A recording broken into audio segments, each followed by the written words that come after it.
Hola charitas, ¿cómo se va? Yo espero que vous allez très bien et mieux que jamais. Si c'est la première fois que tu passes par ici, je suis Charita et dans cette chaîne elle parle de maquillage, tips de beauté, recettes de grammaire latina, triche, story time comme aujourd'hui, muy caliente, très caliente. Et donc si tu aimes bien, je t'invite à t'abonner, en même temps à activer la petite cloche de notification, comme ça tu seras jour de tous mes vidéos. Charitas, manque de coiffeur. Je sais pas quand je vais faire ma couleur, donc aujourd'hui j'avais marre et je dis non, c'est pas possible. 6 ans, maman, on a coupé, je coupais vraiment pas mal mes cheveux. Je pense que ça va pas le faire de mal en tout cas. Et bref, le maquillage que je porte aujourd'hui, c'est le maquillage que j'ai enregistré pour de l'appareil de YouTube qui va sortir, je pense que demain. Mais bon, cette vidéo va sortir aujourd'hui. Donc, je vous recommande aujourd'hui de prendre un petit peu de popcorn, vin, champagne, parce que ça va être vraiment caliente, comme je vous dis. Donc, si t'intéresse de voir cette story time, je t'invite à rester.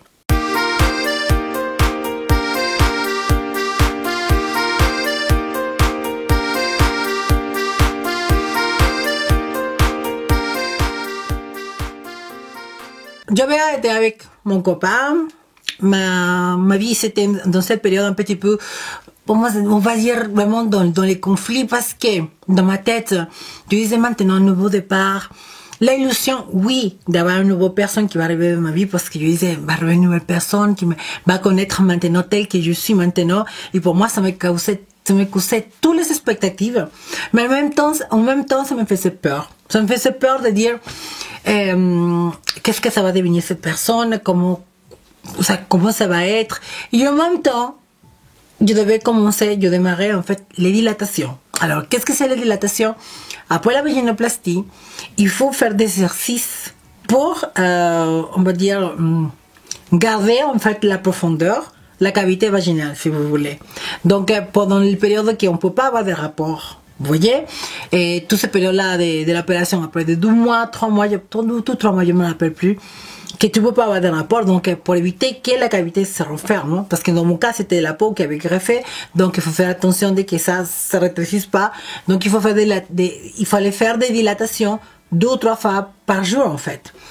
Mais ça c'était vraiment un truc hyper chiant, parce que pourtant autant je suis très disciplinée pour ma routine de peau, pour mes exercices, pour manger, tout ça, mais pour ça ça m'énervait quoi, vraiment de faire ça, ça m'énervait énormément, parce que je disais waouh, ça un peu il fallait le mettre en gel, vous voyez, lubrifiant, en fait c'est comme pas un sextoy, mais comment dire, un prothèse quoi, qui simule un pénis en fait, grosso modo.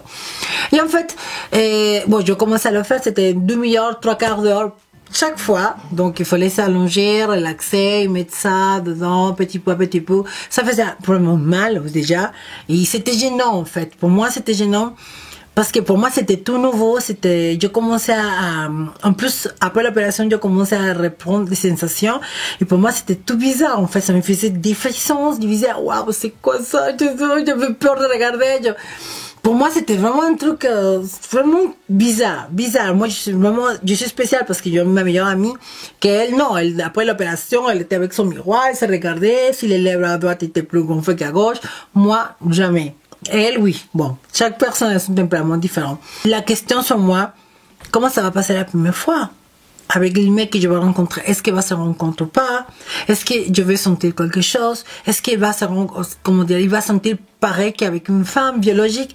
Vous voyez, tout ça, c'est des questions que, comme encore une fois, ma endocrine, elle m'avait dit, faut pas écouter ce que les gens disent. Je m'avais dit à moi-même, je vais vivre mon expérience, mais en même temps, ça m'a causé un petit peu pas la peur, mais beaucoup d'anxiété.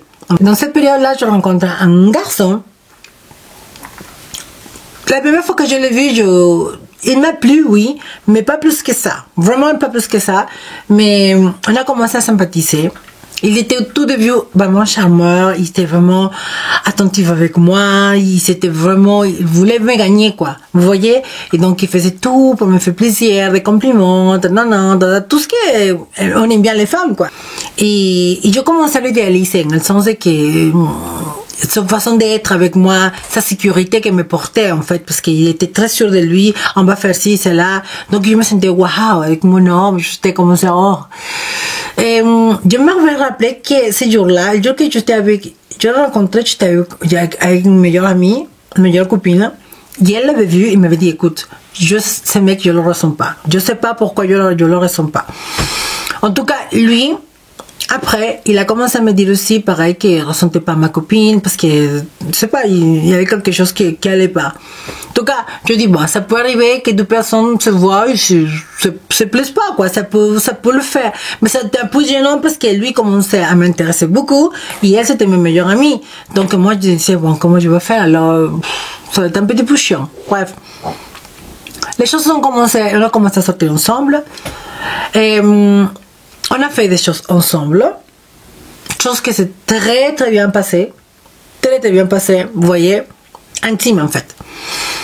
C'était bien passé et pour moi c'était vraiment waouh, c'est l'homme de ma vie quoi, l'homme de ma vie, fallait que je le rencontre, fallait que et plus qu'il était sûr de lui, et cette sûreté me faisait sentir vraiment très très femme quoi, très très chatte on va dire, parce que lui était vraiment sûr de lui, on va faire ci, c'est là, et pour une fois je me laissais mener en fait, normalement c'était moi toujours, que dans la relation c'était moi plus la tête ferme comme ça, mais cette fois-ci pour moi tout ça comment dire, dans mon intérieur, beaucoup de choses ont changé, et dans ma tête aussi, en fait. La façon de voir les choses.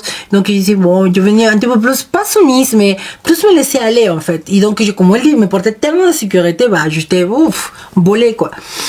En tout temps, j'avais commencé, je vous ai raconté, bon, c'est une autre histoire. En tout temps, quand je le rencontrais, je passais une formation pour faire le toilettage canin, pour devenir toiletteuse. Et, quand je l'ai connu, il me manquait 2 mois pour finir ma formation. Et en fait, en tout temps qu'on sortait ensemble, tout ça, j'ai fini ma formation. Et là, c'est après qu'on a lancé notre relation, en fait. On a commencé, pendant 2 mois, on s'entendait sortir, on se connaissait et tout ça. Mais au bout de 2 mois, justement quand j'ai fini ma formation de toilettage, elle a comment dire, elle m'a proposé qu'ils soient ensemble. Donc je lui ai dit, ok, pas de souci. Donc notre relation a démarré. Et c'est là que, officiellement, on va dire. Donc, on a commencé rapidement. Elle me dit, il faudra qu'on vive ensemble parce que, tu sais, on s'attire tellement, je veux être avec toi. Donc, moi, c'était vite, mais en même temps, je voulais aussi être avec lui parce qu'il me plaisait, me portait la sécurité, je me sentais à l'aise avec lui. Et donc, tout ça, pour moi, c'était vraiment important, quoi. Vous voyez, pour moi, c'était vraiment important qu'il soit présent dans ma vie. Donc, je me dis, ok, pas de souci. Donc, on a commencé à vivre ensemble. Lui, il cherchait un appartement. Et donc, j'avais mon appart. Donc, elle est venue vivre dans mon appartement. Donc, on a commencé à vivre ensemble. Et dans cette période, justement, après ma séparation, j'avais passé un problème. J'étais vraiment financièrement pas trop bien, en fait. Et donc, lui, en plus, me portait la sécurité, comme sa présence, son caractère. En plus, et financièrement, il était vraiment très assurant, en fait, avec moi. Donc, ça, en plus, bon, je me sentais vraiment épaulée, quoi. Dire vraiment, c'est l'homme qu'il me fallait, quoi. Donc, plus que dans l'intimité, ça passait très, très bien. On va dire. Donc, pour moi, c'était vraiment l'assurance que c'était le mec pour moi. Vous voyez? Et en fait, c'est là que petit peu à petit peu, un jour passé, on sortait. Je passais par un endroit où j'habite, qui avait un salon de toilettage, où je ramenais mes petits chiens, parce que là, j'avais des autres petits chiens. Et donc, je lui ai dit à lui, tu sais quoi, Ismaël, regarde, dans ce salon, je ramenais à mes chiens, à mes deux petits chiens. Et quand je tourne la tête, je vois Aloé. Donc, je dis, non, mais Aloé, je dis, tiens, c'est un salon de toilettage qui tournait bien, je sais pas pourquoi c'est Aloé. Donc, elle me dit, écoute, va falloir que tu appelles. Et pour le numéro, elle me dit, parce qu'on va prendre le salon. On va prendre le salon. Mais elle dit, moi, je n'ai pas le moyen de prendre un salon de toilettage, je sais pas, faire un pas de porte, acheter un fonds de commerce, je n'ai pas le moyen. Donc, elle m'avait dit, non, mais de toute façon, on va le faire. De toute façon, tu as fini ta formation, donc tu es capable de le faire. D'accord, mais je n'ai pas d'expérience, tout ça. Donc, elle me dit, non, demain, on appelle, tu appelles. Donc, alors, demain, je appelle.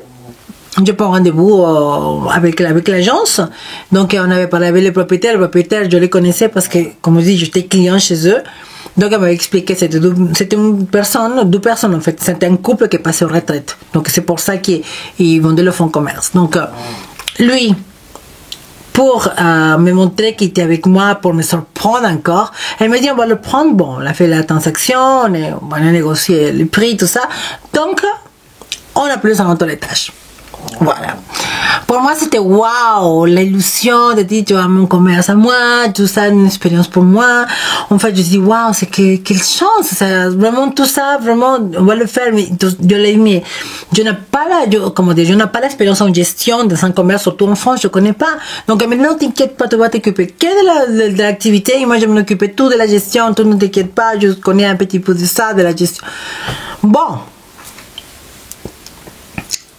En tout temps, je voyais pas vraiment, jusqu'à là, tout c'était rose, c'était beau, il était vraiment, vraiment idéal, l'homme idéal. Mais, il avait réussi quand même, pendant tout ce temps-là, il avait réussi à m'isoler. Vraiment, lui me disait, tu sais, tes amis, nanani, aucun de mes copines ou de mes amis les plaisait à lui. Non, ça va pas, non, t'as vu comment ça vit, non, nanani, nanana. Et moi, ah oui, t'as raison, Petite parenthèse, charitas. Si vous traversez, vous regardez, vous connaissez quelqu'un qui est dans cette situation, ça c'est le mauvais signe. Déjà, le premier signe. Un homme qui vous isole comme ça, c'est un mauvais signe. Attendez, on va arriver.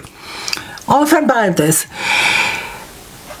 Donc, pendant cette période-là, j'ai commencé à démarrer l'activité. Normalement, on devait créer une société, mais normalement, le comptable nous avait conseillé qu'il ne fallait pas faire une société parce qu'il commençait un petit commerce, des petits chiffres d'affaires.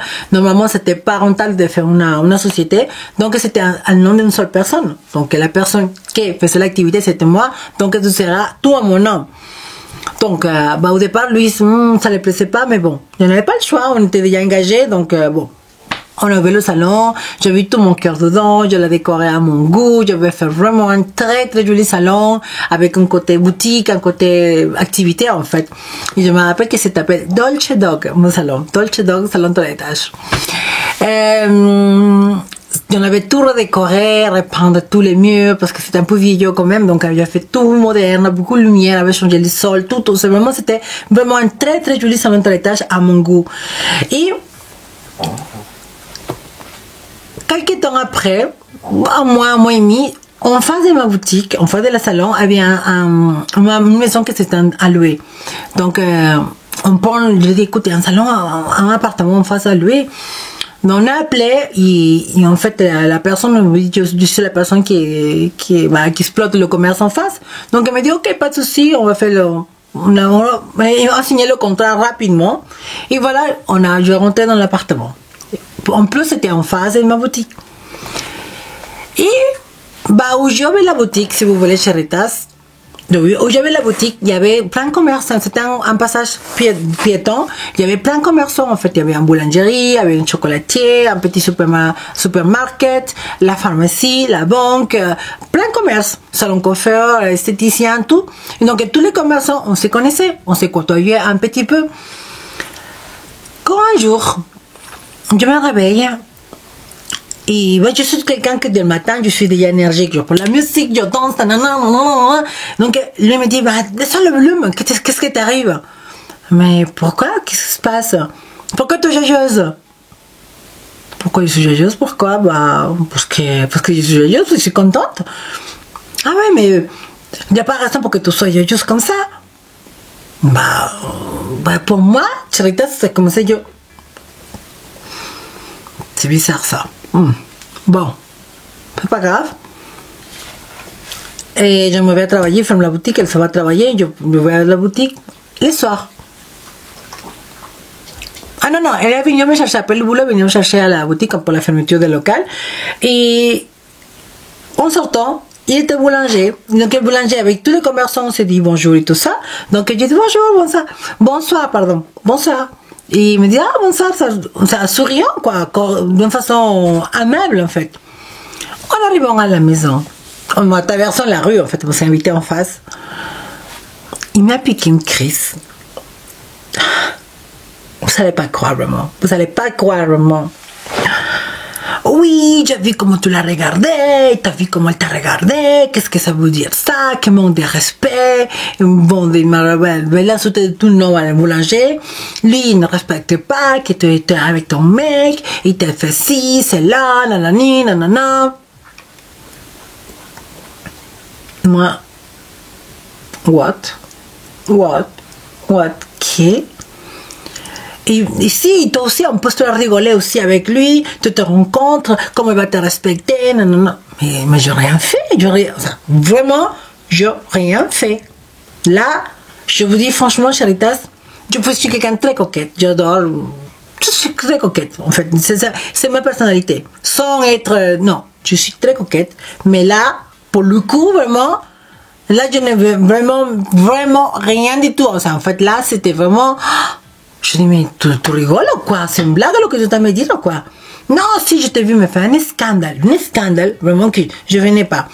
Donc, je commençais à manger, à préparer à manger. Non, je veux pas manger. Mange toute seule. Ok. C'est là, Charitas, que je commençais à... Ma relation, si vous voulez, a commencé à... Comme un déchirement. Vous voyez? Comme quelque chose qui s'est brisé d'un côté. On a commencé... Depuis ce moment-là, il a commencé vraiment à changer. Là, a changé. Parce que depuis ce moment, il a commencé vraiment mon calvaire. Je vous raconterai là. Tous les jours, c'était que je me réveillais.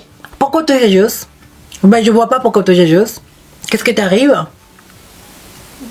Bah, rien. Je suis contente. Plus ces réactions étaient comme ça, plus pour moi, en autre blessure, comme quelque chose qui s'est blessé. Pourquoi petit peu à petit peu. Et vous savez, nous les femmes, une fois que ça casse, bah, automatiquement, les hommes demandent pourquoi, mais les femmes, ils ont mal de tête, ils ne voient rien, ils ne voient pas.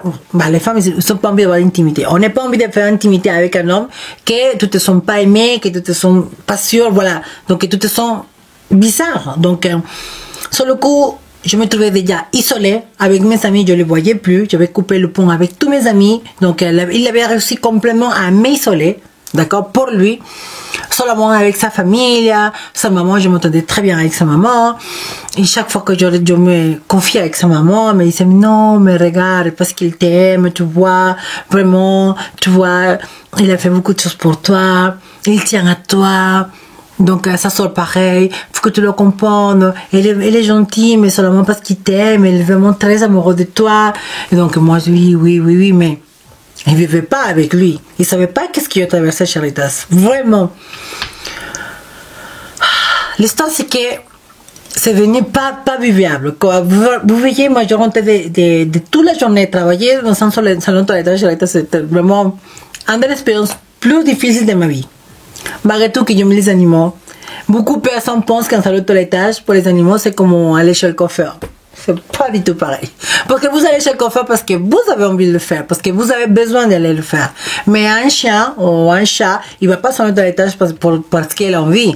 C'est non parce que c'est fait ramener, déjà. Et la psychologie, c'est complètement différent. Franchement, c'est épuisant. C'est un métier très physique et très épuisant parce qu'il faut avoir la patience. Il faut vraiment un métier vraiment très lourd.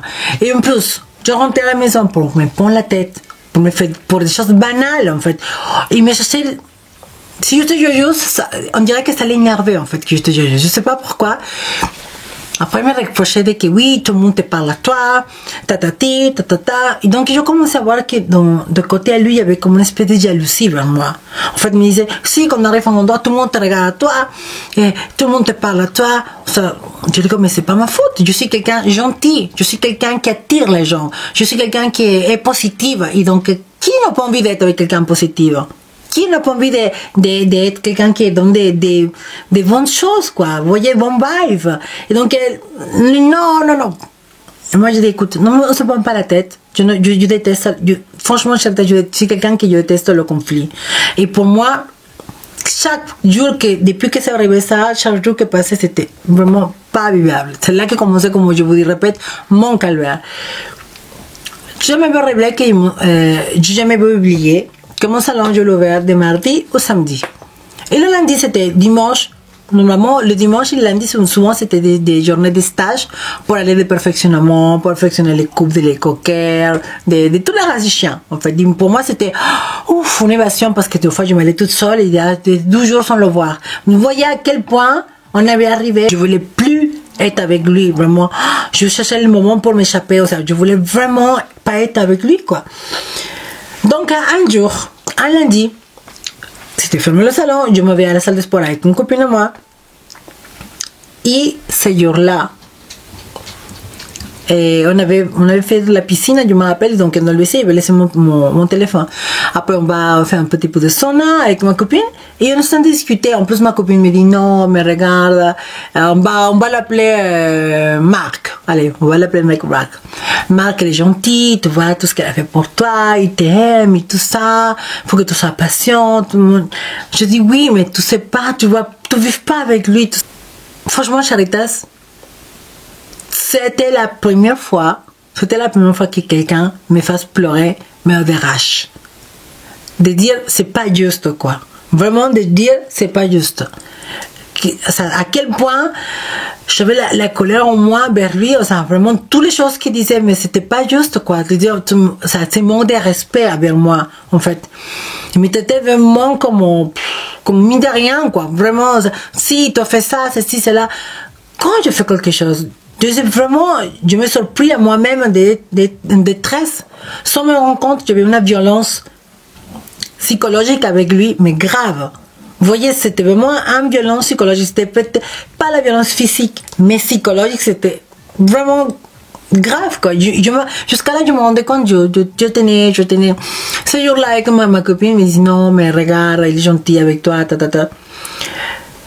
Je rentre à la maison, je dis bon, c'est vrai que je vais voir, on essayer de discuter. J'arrive. Dans mon téléphone, je n'ai plus de batterie, j'arrive, je branche mon téléphone. 55 messages. 55 messages. Oui, t'es où? Je sais que tu es parti à faire quoi? Tu avais qui? Nanani, nanana. Toutes les 2 minutes, un message. Un truc de malade, quoi. Des malades. Donc, la m'a dit non. Là, c'est fini. Là, c'est fini. C'est fini. Donc, il a rentré. Et là, je vais préparer, dit non, c'est fini. Il a rentré. Et Charitas, prendre cette décision, c'était vraiment très, très difficile. Parce que c'était quelqu'un qui me donnait un soutien, en fait. Jusqu'à là, un soutien, on va dire, comme un homme, mais vraiment, là, c'était vraiment déjà un calvaire déjà de ma vie. Mais, il était quand même dans ma vie. Donc là, je disais, comment je veux faire maintenant si je me sépare de lui? Vous voyez, je pense qu'il y a beaucoup de femmes qui traversent des fois cette période, qui sont dans ce truc, qu'est-ce que je veux faire, comment je veux faire, parce qu'il dépend des fois financièrement d'un homme et tout ça. Donc, le commerce, c'était au bout il avait un an et demi de créer. Donc, je n'avais pas assez encore de rentabilité dans mon activité pour pouvoir me permettre vraiment d'assumer tous mes charges personnelles, moi toute seule, vous voyez. Donc, non, je dis, qu'est-ce que je fais? Mais de l'autre côté, je voyais cet enfer. Avec lui, cet enfer de vivre avec quelqu'un qui te faisait la vie vraiment insupportable, quoi. Vraiment insupportable. Parce que j'essayais, je disais rien, je disais ok. Mais non, c'était vraiment pas vivable. En fait, tous les jours, il fallait qu'il y ait un conflit. Tous les jours, il fallait qu'il y ait un problème. Moi, il cherchait comme qu'il était en guerre avec moi. Et pour moi, une relation zen, une relation d'amour, ce n'est pas une guerre. Si vous sommes au bout de traverser une relation en guerre, réfléchissez bien, ce n'est pas l'amour. Des fois, c'est une dépendance émotionnelle, que c'est très différent à l'amour. C'est complètement différent. Il y a beaucoup de personnes qui confondent la dépendance émotionnelle avec l'amour. Et là maintenant, je le sais parce que maintenant je fais je me suis approfondie à lire des livres, beaucoup de choses de relations, de couples. Et là, je comprends beaucoup de choses. Qu'est-ce que je traverse à cette période-là? Mais là, à l'époque, je n'avais pas toute cette expérience dans mon tête. Je vais seulement qu'elle arrache.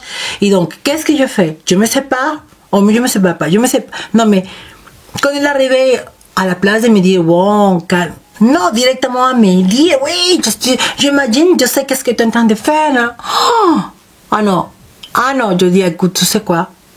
jusqu'à là, j'avais ma patience. Jusqu'à aujourd'hui. Là, c'est fini. Je veux plus être avec toi. Je veux plus être avec toi. Je suis désolée, mais je veux plus être avec toi. Et là, il m'a sorti, oui, tu veux vraiment, qu'est-ce que tu vas faire de ta vie? Tu te rends pas compte que tout dépend de moi. Tout dépend de moi. Tu ne vas pas arrêter avec moi parce que tout dépend de moi. Et Danani, et comment tu vas faire ci, c'est là, non, non, non. Je lui dis, écoute, je ne sais pas comment je veux faire, mais dès que je veux le faire, je veux le faire. Ok? Mais toi et moi, c'est fini. C'est fini. Non, mais ça ne va pas finir comme ça. Qu'est-ce que tu veux? Là, il est venu un petit peu agressif. Donc, moi, je lui dis, écoute, tout est calme, parce que franchement, là, je vais commencer à m'énerver aussi. Donc, non, non, non. Là, je dis non. Calme-toi. C'est pas possible qu'on arrive à ce point-là. Pour moi, c'était un cauchemar. Vous voyez, vraiment un cauchemar. Cette situation, toute l'illusion que j'avais au début avec lui, de dire c'est l'homme de ma vie, et tout déchiré comme ça, vraiment, je dis non, c'est pas possible. Donc, quoi, je m'ai mis. Donc quoi, je me mis pourquoi je assumais cette responsabilité tellement vite, pourquoi je assumais cet homme de ma vie. Et en plus, je n'avais pas mes amis à côté parce que je vais saper tout le monde. Alors, vraiment, je dis... Mais ce jour-là, je n'ai pas lâché l'affaire. On a continué à discuter, à s'énerver, mais tout ce quoi, je dis, je ne veux plus. Je veux plus. Non, je ne vais pas partir. Tu vas partir de chez moi. Parce que c'est chez moi et tu pars. Désolé, mais tu pars. Non, mais tu pars. Oui, tu pars. Elle ne voulait pas partir. Non, tu vas partir. Tu vas partir parce que je ne veux plus te voir chez moi. Je n'ai plus envie d'être avec toi. Si, mais bon, tu dis l'activité, comment on va faire? Mais écoute, c'est toi qui as proposé de faire cette activité. Moi, je voulais la faire. Oui, mais avec le temps, quand j'ai plus d'expérience. Je n'ai pas d'expérience. Tu m'as mis dans un truc pour vouloir quoi? Pour vouloir me tenir dans ta main. Tu pensais que moi, je jamais arrêterai avec toi, justement pour ça. En fait, il voulait s'assurer que je sois avec lui tous les jours. En fait, je pensais que je devais le supporter toute ma vie, quoi. Vous voyez ça? Donc, lui, non, il voulait pas. Franchement, Charitas, je m'avais oublié quand même. C'est m'asseoir là et vous raconter ça, franchement, c'est encore... Il y a des moments que ça me rappelait. C'est bien, mais cette période c'était vraiment très très difficile. Et quand j'ai réussi qu'elle part, il est parti. Il venait tous les jours autour de chez moi, tous les jours. Il me voyait si c'est 30 ou 40 messages par jour. Oui, tu vas voir, les choses ne vont pas passer comme ça. Des styles de menaces, des hommes qui comptent tous les kits, mais tous les jours 30, 40 messages. Vraiment comme ça, le harcèlement quoi, vraiment le harcèlement. Alors j'ai un ami à moi qui me conseille, elle dit mais écoute, on va faire un courant, comme ça, on va peut-être, parce qu'on ne sait pas, mais dit, il lâche pas l'affaire. J'avais passé il y a presque 2 mois, il continue comme ça, donc il va pas lâcher l'affaire. Je vais à l'hôtel de police en fait, et donc je lui ai dit je voulais faire un courant parce qu'il y a quelqu'un, mon ex-compagne, elle a raconté tout ça, donc il me passe à division comme ça, et je raconte, c'est une femme en plus, je raconte des messages tous les jours, on me dit vous voulez faire un courant, et la police m'a recommandé de porter plainte parce que sinon il va pas arrêter, et en fait c'est ça, je portais plainte et il était convoqué, donc ils ont fait la démarche et voilà. C'est la seule façon comment il a arrêté. Vraiment, il a arrêté. Vous savez quoi? Ils ont passé presque 6 ans, 7 ans que je démarrais, on s'est séparés. Un jour, je reçois un message par YouTube de lui en me disant oui, maintenant tu es sur YouTube. Oh, je dis, non, quel cauchemar, quel cauchemar, quel cauchemar. Voilà, Charitas, cette expérience, peut-être c'est pas trop marrant, mais je veux peut-être que mon témoignage, ça peut vous servir à vous guider. Peut-être si vous traversez ou vous êtes dans une relation toxique, si vous supportez des choses, je vous conseille de ne pas supporter. Il n'y a rien de mieux, la paix, la tranquillité, Charitas. Ça, il n'y en a pas de prix. Il n'y en a pas de prix, vraiment. Si vous connaissez peut-être quelqu'un de votre entourage, un ami qui est en train de passer ça, vraiment, je vous conseille vraiment de partager cette vidéo parce que une personnalité comme ça, quelqu'un qui est un manipulateur, la première signe qu'il faut vraiment qu'il faut tourner à la cloche, c'est que vous isolez. Et vous vraiment isolez de tout votre entourage, de vos amis, de tout le monde en fait. Parce que vraiment, comme ça, vous êtes vulnérable que pour lui en fait. Et moi, c'est ça qu'il avait réussi à faire.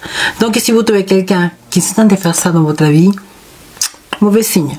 Deuxième chose, quelqu'un qui il va vous faire croire que lui, en fait, vous valez rien, en fait. Moi, je suis quelqu'un de très sûr de moi, mais comme lui avait pris que j'étais trans et que je venais en fait d'être opérée et tout ça, et j'étais vraiment vulnérable, lui avait étudié carrément toute ma personnalité. Donc dans ce moment, c'est que lui est rentré dans ma vie et a pris dessus en fait, vous voyez. Donc il faut jamais, Charitas, faut faire attention à qui rentre dans votre vie. Une troisième chose aussi, à prendre en compte, quelqu'un qui arrive dans votre vie, il rapidement il veut faire tout. Vous voyez, lui avec moi, il est arrivé au 2 mois, il voulait tout faire. En commerce, on va habiter ensemble.